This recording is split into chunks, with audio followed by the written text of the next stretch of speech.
Bom, gente, então vamos começar de novo. O Alexandre, é doutor em Ciências Atmosféricas. Isso. E vem desenvolvendo, talvez pioneiramente aqui no Ceará, enfim, com uma certa postura de vanguarda em relação a esse tema, que é a questão do aquecimento global. Isso a partir não só de ele vai falar um pouco mais, né? Não só a partir de uma certa compreensão científica, filosófica, mas também política. E nós, então, convidamos para esse papo. Possivelmente a gente vai tê-lo de volta aqui, porque no modelo da nossa transmissão, que é de 40 minutos, porque a ideia, assim, como é pelo Facebook, não há um conforto nem visual, nem sonoro, para dar um programa maior, assim, um bate-papo maior. Então, a gente está apresentando um conjunto de questões e a ideia é que talvez os nossos amigos que se dispõem generosamente a vir até aqui possam voltar depois para esse bate-papo. Então, boa tarde, Alexandre. Boa tarde, Guilherme. Um grande prazer, né, atender a seu convite aqui no nosso Centro de Humanidade da UES. Eu queria fazer assim, eu queria começar bem do ABC. Certo? Tá bom. Eu queria, assim, o que é o aquecimento global? Tá. Vamos. Tá? E, assim, para tu não antecipar outros elementos, eu vou perguntar primeiro o que é o aquecimento global, que fenômenos ou consequências dele, e aí quais as causas. E depois disso a gente parte com uma reflexão mais política, mais... Tudo bem. Eu queria, assim, primeiramente, essa introdução científica, vamos aos fundamentos conceitual, físicos mais básicos do... Para o pessoal de humanas entender. Tá certo? Na realidade, não, nisso aí não tem problema. Não subestimo. Não subestimo. Não, é brincadeira. É só besteira. Às vezes a gente tem justamente o contrário, né? Porque galera das exatas, né, das ciências da natureza, poderia ter e deveria ter um instrumental capaz de levá-los a reflexões mais profundas e críticas, pelo menos em temas como esse. E, infelizmente, também muitas vezes não é o caso. Então, as limitações são comuns, são gerais. Mas, indo para o pronto, né? A ideia, no final das contas, não é tão complicada. O que é que define o clima de um planeta? O que é que define as características do clima de um planeta? Ou, pelo menos, o que é que define a sua temperatura média? Né? A temperatura média de qualquer planeta em qualquer sistema estelar de qualquer galáxia desse universo. Isso aí a física, ela, né, coloca muito nitidamente que é um balanço de energia. Trata-se de um balanço de energia. E 3 fatores entram aí... O que é um balanço de energia, Alexandre? Energia que chega da estrela e energia que é irradiada, emitida pelo próprio planeta para o espaço. Calor liberado pelo planeta para o espaço. Basicamente é isso, essa troca, esse fluxo de energia. Enfim, um certo equilíbrio entre o que entra e o que sai. Na realidade, um clima estabilizado, próximo da um certo princípio econômico, digamos assim, climático. O que você recebe, você gasta. Sim. Né? Basicamente, se você começar a ter gastos maiores do que o que você recebe, você vai entrar no vermelho. Né? Mas, enfim, basicamente é isso. É energia que entra e energia que sai. E um clima estabilizado pressupõe que a quantidade de energia que entra é aproximadamente igual à energia que sai. Nesse sentido, eu diria que 3 fatores a gente pode considerar como cruciais para determinar as características climáticas de um planeta. O primeiro é a quantidade de energia que chega da estrela. E isso tem a ver, claro, com quanto de energia que a estrela produz e qual a distância do planeta para ela. No caso, né, no nosso sistema aqui nós temos os planetas rochosos, né, Mercúrio, Vênus, Terra, Marte, depois os gigantes gasosos, e em tese, o que é que acontece? Quanto mais próximo, mais quente, quanto mais distante, mais frio. Quanto mais próximo do Sol. Exatamente. Né? Mas esse não é o único fator, porque existe uma coisa chamada albedo, ou a refletividade do planeta. Né? Fácil as pessoas entenderem. Se você vai de roupa branca ou de roupa escura para o nosso solzinho suave aqui do Ceará, é fácil constatar que se você usa uma roupa escura, a absorção de radiação solar é maior, né? Então a temperatura cresce, em comparação com uma roupa clara que reflete boa parte do que incide, da energia que incide. Então, nesse caso, você tem o albedo planetário sendo um segundo fator muito importante também. Ele vai dizer quanto da energia que chega, de fato, né, o planeta vai utilizar, enquanto ele já vai refletir imediatamente para o espaço, portanto, sem nenhum impacto sobre o sistema local. Mas o último fator é a composição química da atmosfera, ou o comportamento da atmosfera. O planeta pode ou não ter atmosfera, em primeiro lugar, né, se for um objeto muito pequeno, como o Mercúrio, né, que tem gravidade muito fraca, ele não é capaz de reter gases, né, e, portanto, fica sem atmosfera. Marte também tem uma atmosfera muito tênue, e nesses casos, né, a atmosfera basicamente não cumpre quase nenhum papel. Se você, por outro lado, tem uma atmosfera mais densa, e aí nessa atmosfera especificamente você tiver algumas moléculas capazes de interagir com a radiação emitida pelo planeta, que deveria ir para o espaço, aí você tem um fator novo, tem uma nova componente na jogada. É o que a gente chama de gases de efeito estufa. É muito simples. Gases de efeito estufa. Em geral, são gases que têm pelo menos 3 átomos na molécula. Isso não funciona para oxigênio, que é O2, 2 átomos de oxigênio. Nitrogênio, que é N2, não funciona para esse pessoal. Mas moléculas como o vapor d'água, H2O, CO2, né? Carbono com 2 oxigênios, o óxido nitroso, ou o metano, que é o CH4, essas moléculas, elas têm modos de vibração interno, os átomos oscilam, né?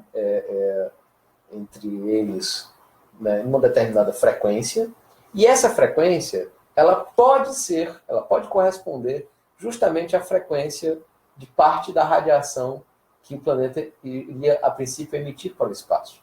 Nesse caso, o que é que acontece? Ao invés dessa radiação ir para o espaço livremente, ela é interceptada por essas moléculas absorvem essa energia e reirradiam essa energia em todas as direções, inclusive para baixo de volta. Sim. Portanto, o que deveria ser colocado para fora é mantido. Isso, parte no é interior mantida, justamente. Parte é mantida, e exatamente por isso que se chama estufa. Justo, essa ideia, é uma analogia imagem com a estufa. No caso da Terra, 40% da radiação infravermelho que sai da superfície é interceptada, é bloqueada pela atmosfera. Mas você diz, poxa, sabe quanto é em Vênus?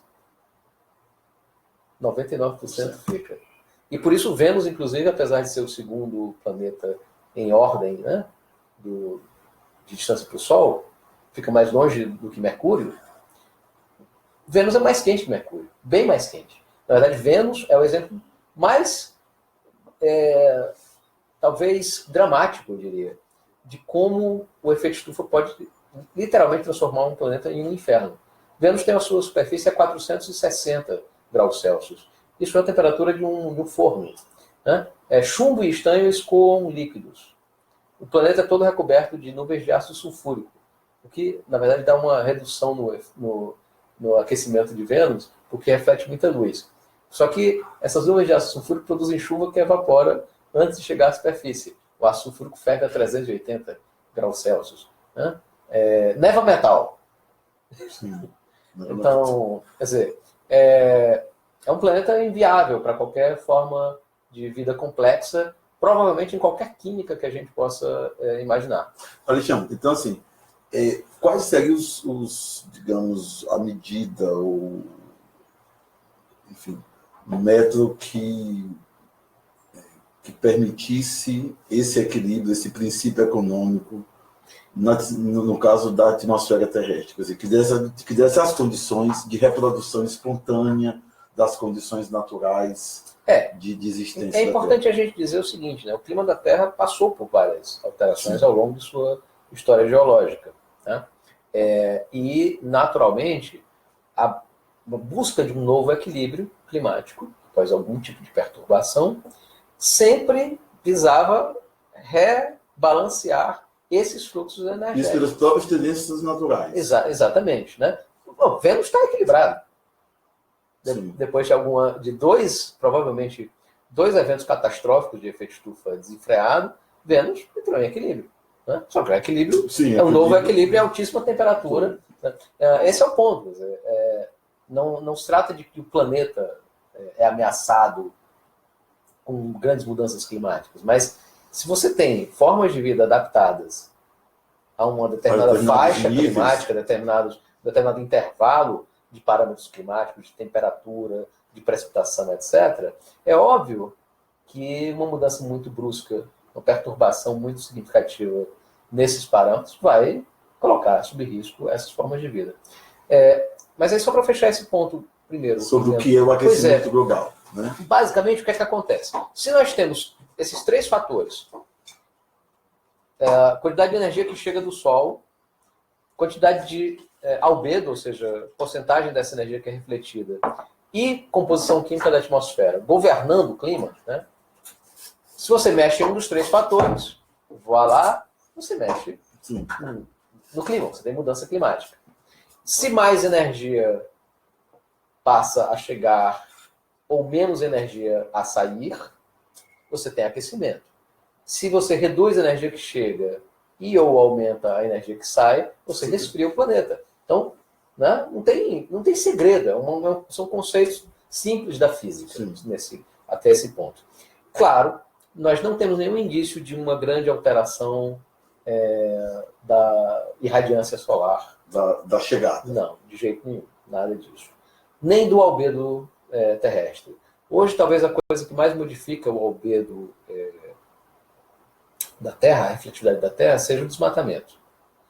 Só que, veja só, desmatar significa substituir uma superfície escura, que são florestas, por superfícies mais claras, pastagem. E isso implica, na verdade, que o albedo aumenta. Você reflete mais luz. Então, se não houvesse uma perda de estoque de carbono associada à destruição de florestas, esse fator, na verdade, estaria contribuindo para resfriar o planeta. Tá?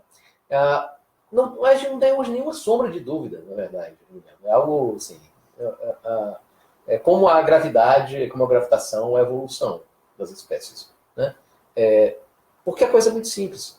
Se o terceiro fator é a composição química da atmosfera, e nós estamos mexendo na composição da atmosfera, adicionando mais gases que promovem esse chamado efeito estufa, ou seja, essa captura da radiação infravermelho que deveria chegar para o espaço, se nós estamos aumentando a concentração desses gases, é óbvio que você vai... Então, essa é a causa. Essa é a causa. Essa é a causa. Então, quer dizer, tu caracterizaste, disseste o que é, né? Quer dizer, quais são as condições, as três condições, digamos, as três determinações da composição, digamos, do equilíbrio climático. Correto. Nesta fase, né?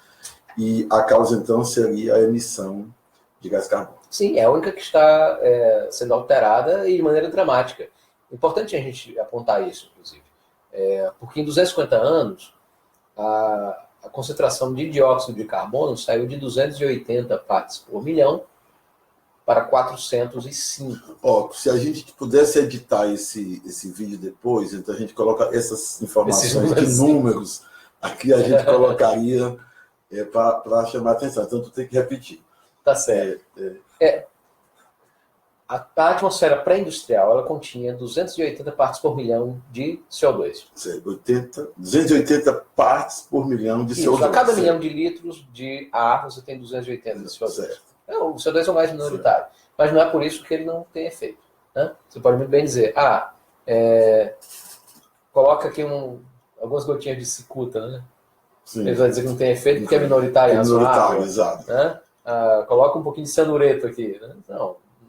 Não é argumento. Então, o minoritário pode ter muito impacto. E quando você altera, como nós fizemos, aumentando em 45% a proporção do CO2, é óbvio que nós vamos mexer no efeito estufa. Muito, muito. Mas não ficou só no CO2. Metano é outro caso impressionante, porque os valores pré-industriais estavam em torno das 800 partes por bilhão.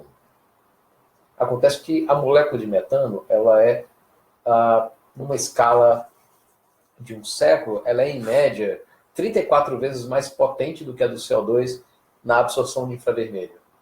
E, portanto, o metano não pode ser desprezado de forma alguma, mesmo sendo ainda mais minoritário.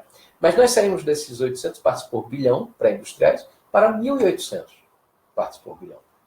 Mais do que dobrou. Mais do que dobrou. Aí você soma o óxido nitroso, N2O, e os chamados halocarbonetos, né? Inclusive, primeiro os CFCs, que além de tudo causavam dano à camada de ozônio. Os CFCs foram banidos pelo Protocolo de Montreal. A gente teve, inclusive, notícias interessantes. A NASA está monitorando o buraco de ozônio, ele está encolhendo. É uma das raras poucas notícias que a gente tem para dar. Só que os substitutos dos CFCs, assim como os próprios CFCs, são também gases de efeito de estufa. O efeito deles não é tão grande porque eles estão presentes na casa da partes por trilhão. Sim. Mas ainda assim soma ao CO2, também. Soma ao metano, soma ao óxido nitroso, e no final das contas, a gente tem hoje, só para a gente ter uma noção, Emiliano, o quinto relatório do IPCC, publicado em 2013, IPCC. Painel Intergovernamental sobre Mudanças Climáticas, é um painel convocado pela ONU e pela Organização Meteorológica Mundial, com os principais especialistas em clima. Essa Organização Meteorológica Mundial é uma organização da sociedade civil ou intergovernamental? Ela é intergovernamental. Certo. Né? Mas a comunidade científica reconhece como instituição séria e... Com toda certeza. Como o painel também. Sem dúvida. A OMM ela é sucedânea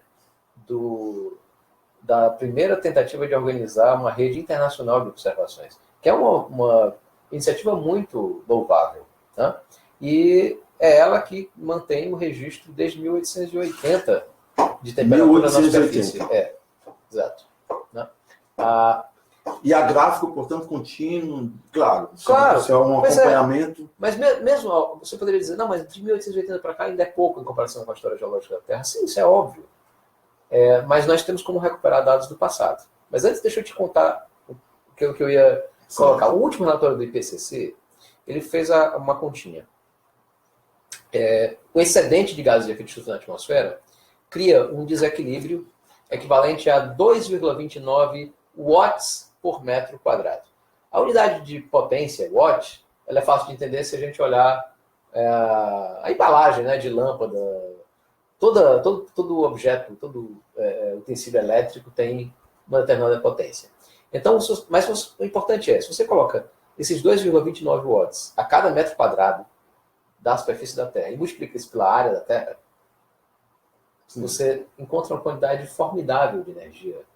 É o equivalente à explosão de 18 bombas de Hiroshima por segundo. Isso é a quantidade de calor, o tamanho do desequilíbrio energético planetário hoje. É por isso que ele é tão grande assim, é por isso que ele é capaz de derreter geleiras, derreter mantos de gelo. Eu queria interromper a ordem que eu tinha proposto, Alexandre. Como é que isso dá cadeia? Como é que a gente vê cientistas nos Estados Unidos, em frente à Casa Branca sendo preso, fazendo protesto? Pois é, James Hansen. Que é uma cena linda, por sinal, uma sequência de 3 fotos, enfim, isso. 3, 4 fotos. Quer dizer, como é que essa compreensão científica se transforma? Depois eu vou voltar para as consequências, para atender, assim, vamos quebrar um pouco a ordem. Como é que isso se transforma num discurso político? Quer dizer, como é que isso, de algum modo, se confronta? Que, na verdade, essa é outra forma de repor a mesma pergunta, né? Como é que isso termina se constituindo uma compreensão científica, um discurso científico, de fácil compreensão, mas também, dependendo do modo como se coloca, não é, enfim, é uma coisa mais elaborada, né? Como é que se transforma não apenas num discurso político, mas inclusive numa posição que confronta interesses. E que interesses são esses? Claro. Quer dizer, por que se tornar cientista de novo se tornou um negócio perigoso? Pois é. No caso do James Hansen deu cadeia, no caso do Michael Mann, que é outro colega bastante vogal, né? Bastante eloquente na crítica, né? O que acontece foi ameaça de morte mesmo. Inclusive pacotinhos... Isso, Michael Mann. Michael Mann. Ele recebeu pacotinho simulando anthrax no escaninho dele da Pennsylvania State. Foi processado. Né? Então, assim, perseguido. Um cara perseguido. Então, Mas aí qual é a grande questão em jogo? A grande questão é, quais são as fontes emissoras de CO2? A principal é a queima de combustíveis fósseis. Qual é a principal fonte Aí são as grandes irmãs. secundada pelo desmatamento? Qual é a principal fonte de metano? Fermentação entérica dos rebanhos de ruminantes, gado bovino. Então, nós estamos falando, né, de conglomerados, né, poderosos. Na realidade, hoje, a qualquer momento, se você checar os rankings da Forbes, né, os 100 mais da CNN, se você pegar o topo mesmo da cadeia, os 10 maiores companhias do mundo, 10 maiores companhias do mundo, você vai encontrar sempre pelo menos 5 petroquímicas. De início eram muito as 4 irmãs, né? A Exxon, Shell, Chevron e BP. Hoje em dia a Chevron às vezes ela cai um pouquinho, e quem é que entrou em cena? As 2 petroquímicas chinesas. A Chevron caiu em cima, mas o suficiente para... Não, para ficar em promover. E para promover, um dos que promoveram o golpe 16 aqui, né? Sim, claro. Claro. Não, ela só sai das 10. Só sai das 10. Ela fica entre as 20. Das 20. Porque entre as 20 aí estão também a Total francesa, a ConocoPhillips, né? Então, não tem jeito, são gigantes. Né? São gigantes. A Petrobras está lá. Sim. Pode dizer uma corporação. Uma corporação. Né? Uma corporação que funciona. Com muito orgulho por patriotismo, por chauvinismo brasileiro, uma multinacional brasileira, a maior multinacional brasileira, estatal, né? Pois é, terrível. Que é diferente de ser pública, mas enfim. Mas enfim, você junta essas corporações. Aí tem a Gazprom, russa. Né? Esse setor aí é o setor da indústria de combustíveis fósseis, é o coração energético da nossa sociedade. E a nossa sociedade ela é movida a produção crescente, né? A crescimento exponencial da oferta de bens de consumo, e isso demanda energia. Não é à toa que você... E a principal fonte energética desses bens de consumo, desses bens... Da indústria, é carvão, petróleo e gás. Carvão, petróleo e gás. É isso. Os combustíveis fósseis. Isso. Que é um carbono que está... ele tem milhões de anos enterrado. E, de repente, a gente jogou esse carbono para a atmosfera. E isso desequilibra completamente a fisicoquímica planetária. Bom, a gente vai voltar. Eu vou então, voltar isso. O lucro dessas empresas, ele foi... Né, o império foi construído a partir dessas empresas e de todo o resto que dependeu dela como fonte energética. Esse império foi construído às expensas da desestabilização do equilíbrio climático planetário. Isso no último século e meio, desde 1750, quando se percebeu que carvão queimando dava mas energia. Mas esse impacto ainda não era... Não, o grande impacto mesmo foi, na verdade, a partir da segunda metade do século XX. Mesmo... enfim, no segundo pós-guerra para cá. Exatamente. Que é quando tem o boom do industrial da reconstrução europeia, a industrialização de países dependentes, médios. A entrada da China. Então, isso... A entrada não apenas de 1 bilhão no mercado mundial de força de trabalho, mas também os recursos naturais. Claro. É o que a gente chama de grande aceleração, né? Cujo rebatimento, grande aceleração na economia, né? Cujo rebatimento geológico, que não é só mudança climática, envolve vários outros fatores ambientais em grave crise, em colapso, né? Acidificação oceânica, uso de água doce, perda de habitats, sexta extinção. Você soma tudo isso, é o que a gente chama nas ciências da Terra de antropoceno. Isso. É uma nova época geológica, inclusive. Então, o que é o antropoceno? Porque eu tenho visto esse conceito. Sim. Né? E o que, inclusive em textos teus, enfim, o que significa esse conceito de antropoceno? Não tem, de novo, não tem segredo, né? Seno é apenas um sufixo para designar épocas geológicas. Antropoceno seria, então, a época geológica em que a humanidade é força dominante. E, de fato, E, de fato, é importante a gente sinalizar algumas coisas. Além de nós termos mudado a composição química da atmosfera terrestre, nós, hoje, movimentamos mais sedimento com a combinação de agropecuária, mineração, construção civil, etc. Nós movimentamos mais rocha, areia, etc., do que todos os processos continentais juntos. Vento, rios, etc. Na verdade, 3 vezes mais. 3 vezes mais. As condições espontâneas, eu estou chamando de espontâneas, ou as tendências naturais. Que não são fixas, naturalmente. Não são. Tem idades geológicas distintas, climáticas distintas e tal. Elas têm um intervalo e, em geral, patamares, né, ou faixas disso aí, definem um estado do sistema, do geossistema global. Né? Se você muda muito radicalmente esses patamares, você lança o sistema... Você remove o sistema do equilíbrio e ele vai, talvez, chegar em algum outro equilíbrio que a gente não sabe qual é. Esse, na verdade, é o grande ponto. Outra coisa... Deixa eu voltar assim, só para entender o antropoceno. Então, quer dizer, historicamente, há uma data mais aguda, um período mais agudo, que é o boom capitalista após a Segunda Guerra Mundial, né, em que a intervenção, digamos, humana reconfigurou as condições de reprodução das condições naturais de existência, inclusive do próprio homem, mas não apenas do próprio homem. Na verdade, reconfigurou toda a biosfera. Toda a biosfera. Hoje, a taxa de extinção de espécies ela está entre 100 e 1000 vezes acima da taxa de background, ou seja, do normal. Porque, sim, espécies se extinguem naturalmente, né? E novas espécies se formam. O nível de biodiversidade, inclusive, é dado por essa disputa. Né? Você tem mais espécies surgindo do que se extinguindo, você aumenta a biodiversidade. Se você tem um movimento contrário, você empobrece a biosfera, você reduz a biodiversidade. Nós estamos com a taxa de extinção de espécies de 100 a 1000 vezes maior do que o surgimento de novas espécies. Então, nós estamos empobrecendo a biosfera. Tem 40 anos. Um período de anos, isso que eu pergunto, um período de anos que a gente pode dizer, por tanto tempo, tantos 1000 espécies são extintas. Olha, então, o dado é até mais dramático, porque quando a gente fala de espécies, significa que a gente ceifou a vida do último indivíduo. Sim. Mas nós podemos falar de populações, e isso é aterrador.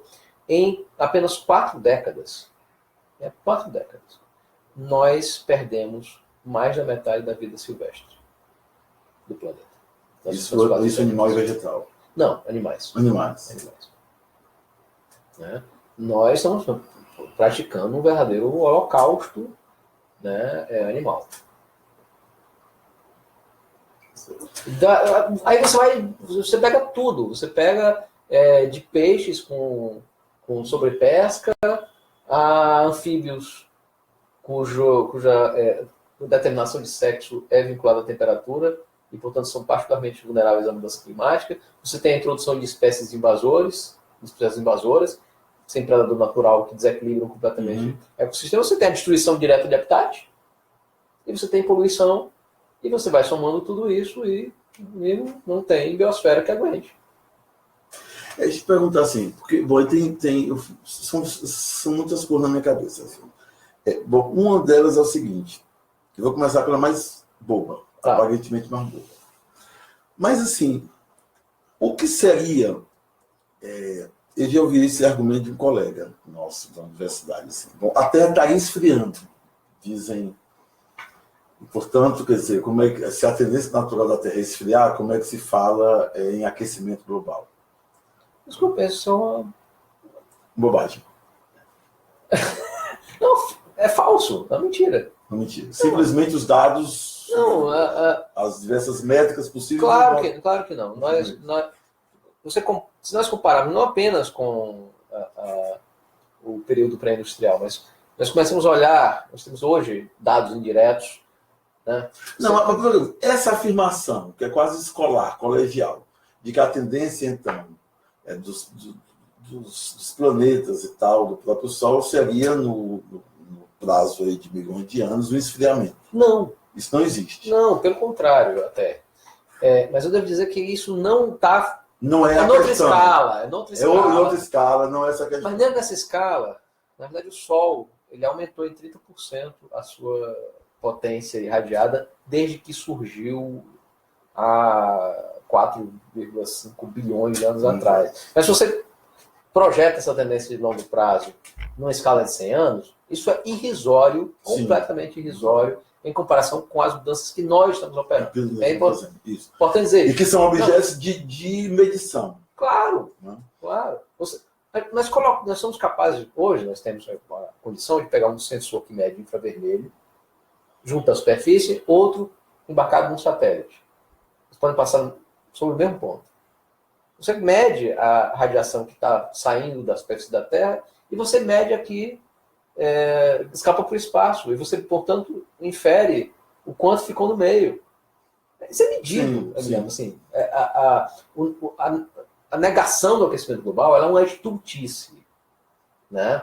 Da parte de quem não se dá. Por isso que tu dizes que é uma convicção tão científica quanto a da evolução das espécies. Sim, porque... Tem outra coisa que falaste no começo. A gravitação. Sim, a gravitação. Eu não vejo ninguém negando a gravidade, né? Indo para cima de um prédio e pulando, mas é o mesmo grau. Completa abobrinha. Desprovida de qualquer fundamento. Então, assim, mas tem terraplanista agora, né? Tem terraplanista, então, tem criacionista, então enfim. tem tudo, né? Então, a não ser que você esteja sendo pago por uma empresa petroquímica ou uma firma de agronegócio, e você passa negacionismo adiante, você está sendo um otário. Né?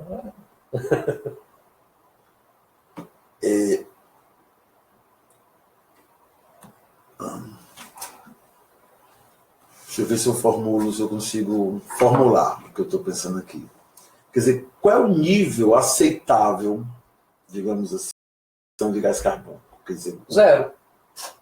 Não, a situação em que chegamos hoje. Não, mas negativa. Agora é negativo. Nós estamos devendo. O lance é o seguinte. Para que nós não ultrapassássemos os limites climáticos dos últimos 800 mil anos, importante dizer isso, não é? Nós não deveríamos... Dos últimos 800 mil anos. Certo. Só. Nós não deveríamos ter colocado em nenhum momento mais do que 350 partes por milhão de CO2 na atmosfera. Tá, então esse é o limite aceitável. Porque isso, a longo prazo, nos teria levado a um aquecimento de 1 grau Celsius. Né? E a elevação de 1 grau Celsius é aceitável? Pois é, 1 grau Celsius, nós estamos em 1,2. Já passamos do inferno. Não, na verdade a gente está entrando, né? Tá. Não, a gente já passou da barreira. A gente passou daquela porta lá do Dante que tem... Tem uma praia em Natal que é barreira do inferno. Isso, já está passando a barreira do inferno. Perdei toda a esperança agora que traz, né? Isso. Pois é, a gente entrou naquela porta em 1988, quando passamos de 350 partes por milhão. Porque isso, pelas contas que nós temos, nos manteria dentro do limite de flutuação climática 1 grau Celsius acima do período pré-industrial. Então, isso nos manteria ainda dentro, né, da faixa na qual a Terra... Então, quer dizer, o antropoceno ultrapassou o seu limite em 88, quando ultrapassa... O limite climático. Só que o limite de espécies foi antes. Nesse sentido, algumas pessoas até defendem que o antropoceno ele seja considerado assíncrono. Ou seja, que na verdade haja múltiplas datas. Como camadas geológicas, justamente. Camadas temporais. Embora, obviamente, se algum arqueólogo extraterrestre ou evoluído a partir de alguma espécie que sobrar vai investigar a Terra daqui a 10 milhões de anos, quer dizer, isso tudo vai estar... É só uma lâmina apenas, né? Só que vai ser uma lâmina completamente louca, em que ossos de orangotangos e girafas vão ser substituídos por ossos de cabeça de gado, né? De gado e galinha. Só estou pegando a imagem assim como camadas... Em que de repente aparece plutônio, que é um troço que não existe basicamente no universo. Não existe quase nada do plutônio. E de repente aparece um monte de plutônio, os testes nucleares. Tá, vamos voltar aqui. 88 se ultrapassa os 350 partes por milhão de CO2. Partes por milhão de CO2. Esse era o limite. Esse era o limite. E foi justamente isso que ultrapassou 1 grau. Não, isso a longo prazo, porque imagina o seguinte, a quantidade de CO2 na atmosfera, você pode fazer analogia com a intensidade de uma chama de um fogão. Certo. Né? Se a chama está bem fraquinha, e você tem outras fontes de resfriamento, né, tipo o vento, se manter. Vai manter uma temperatura X ali. Aí você aumenta a chama. Aí você vai esquentar até um patamar maior. Se você aumentar mais ainda, ela vai aquecer mais ainda e assim por diante. Então, 350 partes por milhão iria levar, ao longo do tempo, a nos aproximarmos ao limite máximo de 1 grau Celsius de aquecimento em relação ao período pré-industrial. Certo. Os nossos atuais 400 nos levam provavelmente a algo como 1,5. Né? Tem uma data em que se verifica que se chegou essa barreira de 1 grau? Sim. Na realidade, foi ano passado. Ano passado. Perdão, ano retrasado, 2016. 1 grau. E já estamos 2 anos depois, 1,2? Não. Na verdade, aquele ano foi 1,2. Esse ano foi um pouco menos quente, porque não teve El Niño. Esse ano é 1,1 a anomalia. 2017. Não, tá certo. 88, até 88, estávamos no nível de emissão de 350. Não, concentração. De concentração. Emissão é o que a gente está jogando todo ano, que são, hoje em dia, 40 bilhões de toneladas de CO2 ano. E como o CO2 é um gás basicamente inerte, o máximo que ele faz é ser capturado por a vegetação. Na verdade, minha pergunta todinha tem outra. O que é possível se manter? Não vai dizer simplesmente nada, não. O que é possível se manter da sociedade industrial? Quer dizer, das condições de produção. Primeiro, mineração se extingue. É preciso acabar com toda a indústria bélica, precisa acabar.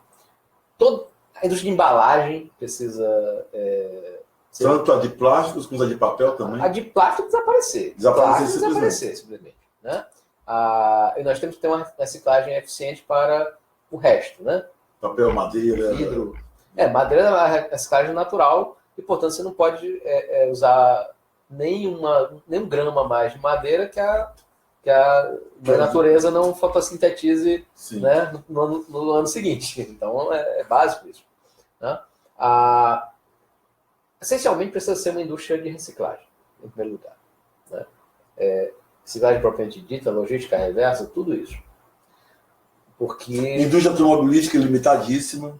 Indústria automobilística limitada a trocar vagão de metrô, carro compartilhado, para ambulância e tal. Enfim. Isso significa uma remontagem completa da lógica da cidade construída no último século. Absolutamente.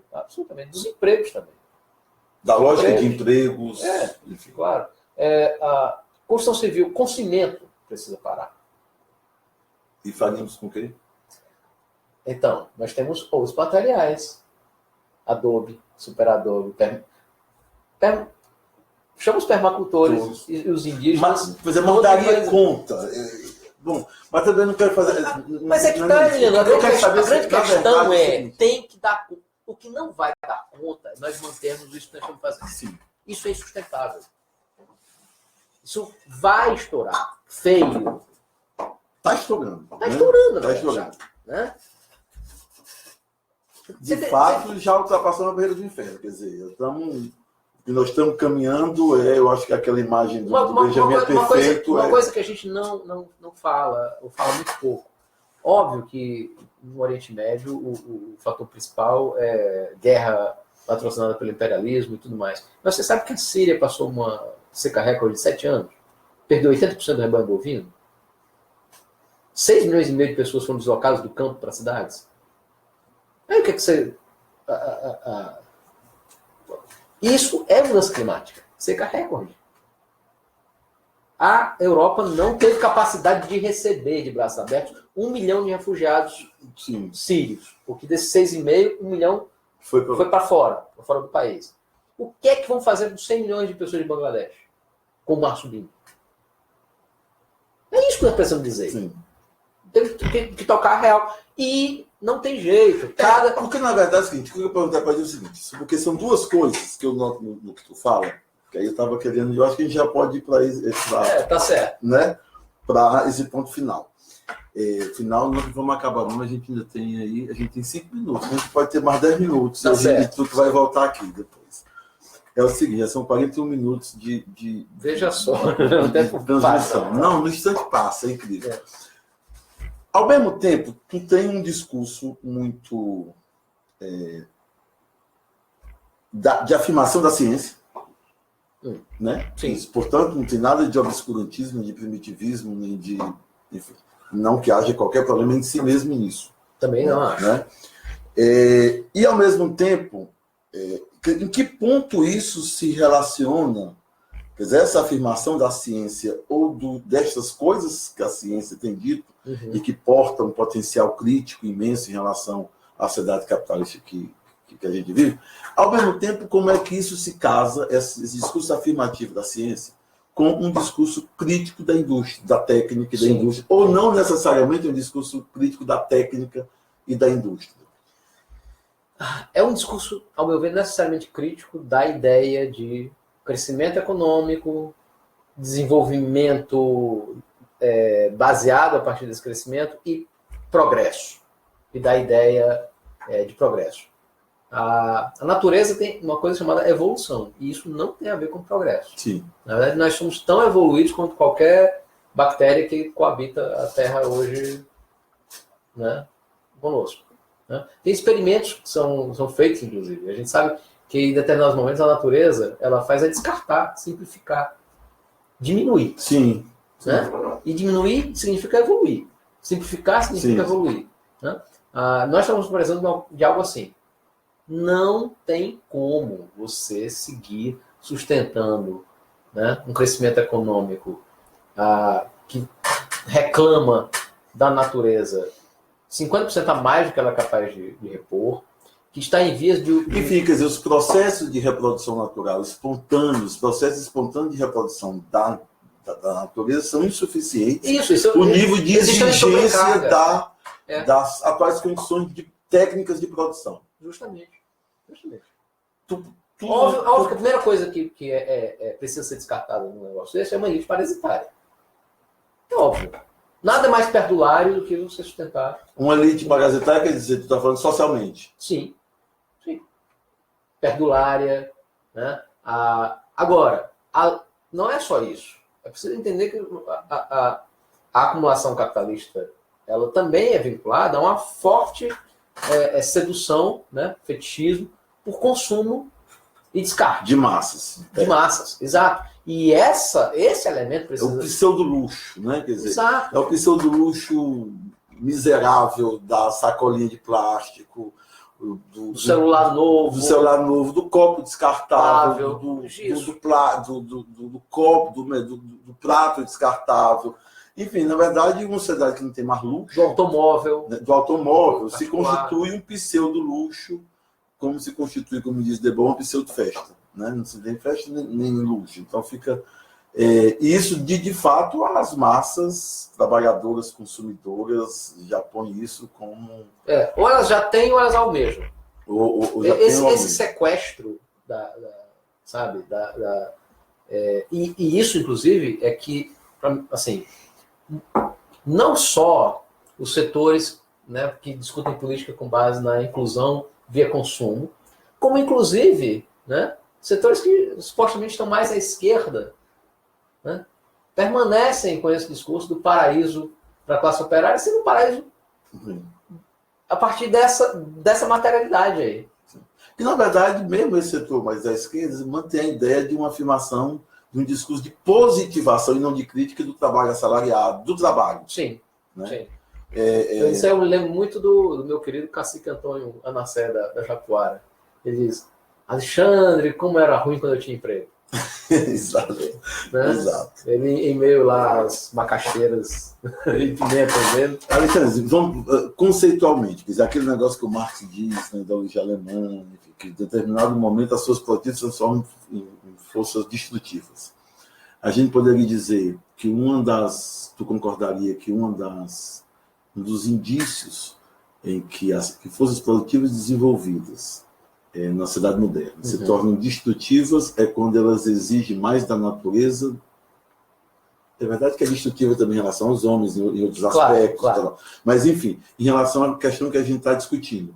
Quer dizer, quando ela exige mais da natureza do que a natureza em suas tendências espontâneas podem produzir ou reproduzir. Essa é uma boa métrica. Se você faz a somatória da produtividade humana e ela é uma produtividade destrutiva, no sentido de solapar as próprias condições materiais de reprodução, não apenas da própria vida humana, mas da vida em geral do planeta. Que esse é outro debate da expressão que é condição da vida humana. Quer dizer, o ABC do materialismo histórico é justamente, quer dizer, que o homem encontra condições naturais pré-estabelecidas para que ele possa efetivar o trabalho. Quer dizer, se o trabalho humano, em determinado momento... Mas eu acho, assim, nós precisamos romper com o antropocentrismo.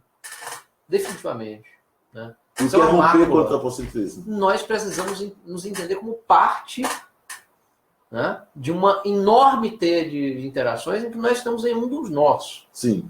E, na verdade... Mas esse é o princípio materialista. E nem isso, nem o nome mais relevante. Não. Eu garanto para você que, do ponto de vista da produtividade natural, as plantas são, obviamente, né, ao concurso, elas produzem, de fato. Sim. E os insetos, por exemplo, ocupam um locus mais privilegiado que o nosso. Mas, enfim, é preciso ter uma mudança de percepção de onde nós estamos. Nós não somos uma espécie escolhida nem por divindade, nem por, por uma transformação. Tem uma parte de um setor que reivindica marxismo que me parece quase tão religiosa quanto, né, a imagem e semelhança de uma divindade em relação ao homem, ao trabalho, etc. Não, a gente precisa realmente Quer dizer, tu acha que estaria em questão também o humanismo tal como foi constituído, tanto pelo grande humanismo burguês, também e naquilo que o marxismo manteve disso? Provável. Quer dizer, tu acha que tem uma certa herança teológica nessa afirmação do homem como centro. Tem um texto do Bruno Latour que ele fala de aliados e inimigos na época do Antropoceno, em que ele usa um outro termo, né? Os terranos. Terrano, na verdade, incluiria indígenas, né, favelados, né? Mais pra cá, a galera foi quase saindo, né? Quase saindo, começa a se movimentar. A galera de baixo impacto, o pessoal que dentro do antropoceno é menos antropo do que os outros, afinal de contas um etíope emite 300 vezes menos CO2 do que um habitante do Luxemburgo, né? Então, esses seriam terranos, e obviamente todas as outras formas de vida seriam terranas, talvez com exceção dos nossos pets, né? E aí haveriam os humanos, especialmente um poodle que tem mais consumo associado a ele do que uma criança pobre, né? Como diz o do Zeke, né? Exato. Então esses seriam os humanos. E esses, na verdade, que são o problema. A Terra só sustenta terreno. Eu queria fazer a última pergunta, que vai voltar. Eu queria assim, como é... Bom, nessa compreensão desse discurso do aquecimento global, quer dizer, como é que se explica? E tu vai ter que fazer um esforço de professor para explicar de modo claro em pouco tempo. E se fosse professor, é justamente o contrário também. Não, se fosse para ser claro para nós. Fenômenos tão distintos quanto seca, desertificação, degelo e, ao mesmo tempo, aumento de chuvas, aumento de frio. Vamos lá. Seca e enchente é muito fácil. Uma atmosfera mais quente, ela funciona como um reservatório maior de vapor d'água. A água, quando estava geladinha aqui, tinha gotinha ao redor, que é o vapor que se condensa. Quanto mais quente estiver o ar, mais água na forma de vapor ele é capaz de armazenar. O que significa que é uma atmosfera capaz de produzir maior evaporação. Isso, né, todo mundo sabe, não precisa, né, de estudo formal, pelo contrário, meu bisavô agricultor sabe melhor que nós todos. Sabia melhor que nós todos. Ele, né, como bom agricultor lá de São José da Macaoca. Quanto mais quente mais evapora. Vai chover. Não, pois é. Né? E aí, dizia antigamente. O lance é o seguinte, né? Óbvio, uma atmosfera mais quente, portanto, dá mais trabalho para encher de vapor. Então, a seca é mais prolongada, porque ela retira mais água da superfície. Ao mesmo tempo, no entanto, quando ela finalmente satura de vapor, ela tem mais matéria-prima para formar nuvens de chuva intensa. Então, as chuvas também são mais intensas. Os dois extremos são exacerbados. Quer dizer, maior período de falta de chuva e chuvas mais concentradas e mais intensas. Interrompe esse período e depois volta. Temporalmente e também espacialmente. Ou seja, a tendência é que regiões com chuva escassa, em boa parte delas, fica com chuva mais escassa ainda. Né? E esse vapor d'água seja transportado pela circulação geral para as zonas que já são mais úmidas, naturalmente. Né? É um Robin Hood ao contrário. Perfeito. Recorde de calor e de frio. Importante, né? Porque temos esse... Quer dizer, só ver se está certo isso que eu entendi. Quer dizer, regiões mais frias têm capacidade de absorver... Não mais frias, não. Desculpe. A atmosfera... É simples. A atmosfera mais quente, aquecida, ela guarda mais vapor d'água. Isso, mas você falou que... Então, tanto ela retira mais vapor d'água... Mas que se transfere para outras regiões. Eventualmente sim.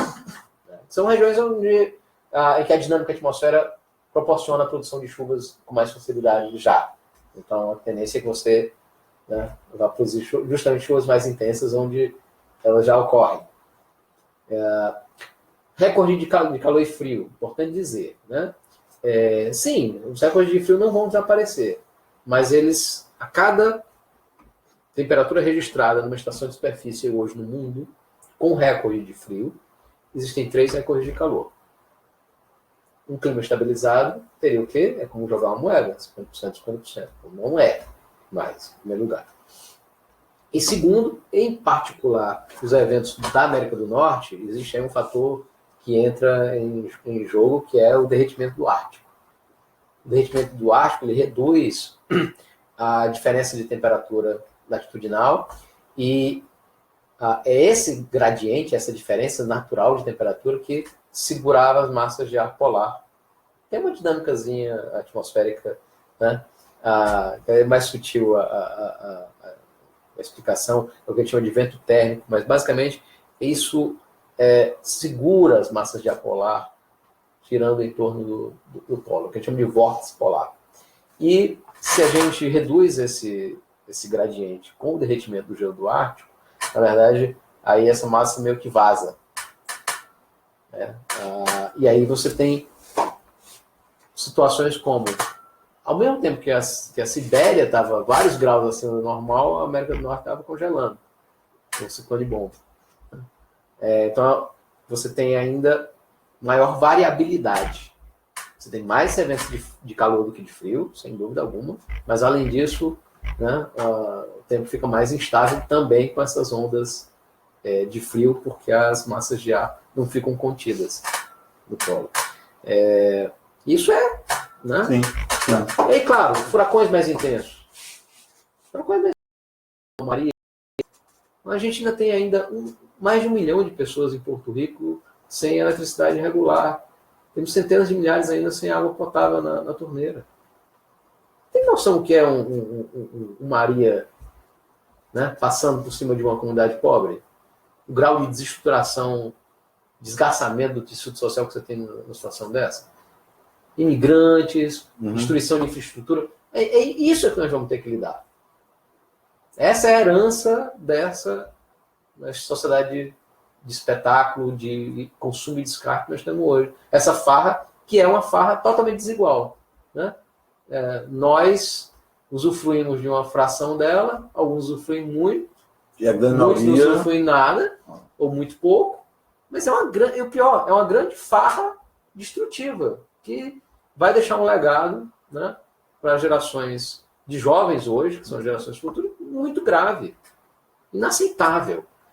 Era para a gente ter a nossa juventude indo em massa destruir oleodutos, gasodutos, postos de petróleo hoje.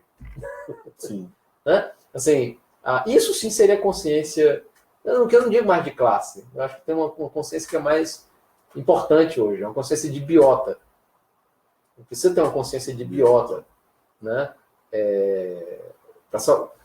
Que extrapole, né? Espécie, para além das opressões que a gente precisa, que felizmente isso aí boa parte da esquerda avançou, né? Que antes tudo era resumido à classe, né? Sim. Então hoje o pessoal entende. É porque nessa classe não tinha classe, né? Não tinha o negro, quer dizer, não tinha o gay, não tinha a mulher, a classe. Era um operário cis, hétero branco. Cis, hétero branco. Que era minoria na classe. Exato. Não era classe. Exato. No nosso caso, no Brasil. A fantasmagoria chamada classe. No caso do Brasil, que você tem genocídio e escravidão como uma base da acumulação primitiva, como é que você. Né? Como é que a classe é? Como é que é aquele operário homem hétero? É isso, não é. Né? Mas enfim, isso aí pelo menos foi incorporado. Mas nós não incorporamos alguns aspectos. Um internacionalismo realmente profundo, uma visão intergeracional e uma visão para além da nossa espécie. Isso tudo precisa entrar também. A gente volta a conversar sobre isso. Tá certo. Já passamos. É 1 hora já. O Alexandre... Mas, assim, eu queria, Alexandre, depois, que nos comentários tu pudesses entrar... olha, só quero dizer o seguinte, o companheiro Davi Moreno, do sindicato lá do Instituto Federal de Educação. Grande Davi. A Clara, que é do Centro Acadêmico aqui da Filosofia. A professora Adriana Pessoa. Grande Adriana. Um abraço, querido. Faz um comentário, a concepção especista. Bom, vocês vão ler o comentário dela, só vou ler aqui também. A concepção especista ainda permanece nos discursos. Terrenos somos todos, animais humanos e não humanos, inclusive socialmente, considerando a necessidade senciente deles. E, é claro, incluindo também as demais espécies vegetais e minerais. Depois ela faz um terrenos ou terranos. Bom, então a gente queria agradecer os comentários e agradecer ao Alexandre. Eu queria que voltasse, a gente combinar depois de voltar aqui, para essas discussões mais políticas e filosóficas. Tá certo. Eu queria esse primeiro encontro, essa explicação mais científica, digamos assim, né? E eu queria depois que nos comentários você botasse uns links. Pode ser, tranquilo. Tá certo? Chego em casa. Eu vou começar a pedir para os nossos amigos. Pois para quem não conhece, eu tenho um blog, canal do YouTube e fanpage no Facebook, tudo com o mesmo nome, chamado O Que Você Faria Se Soubesse o Que Eu Sei. Perfeito. O que você faria se você mais coloca os links? Porque aí a nossa ideia doravante é a gente pedir para os nossos convidados indicarem links de textos, ou seus próprios, ou de outros autores, enfim, que ajude a gente a pensar as questões que nós discutimos aqui.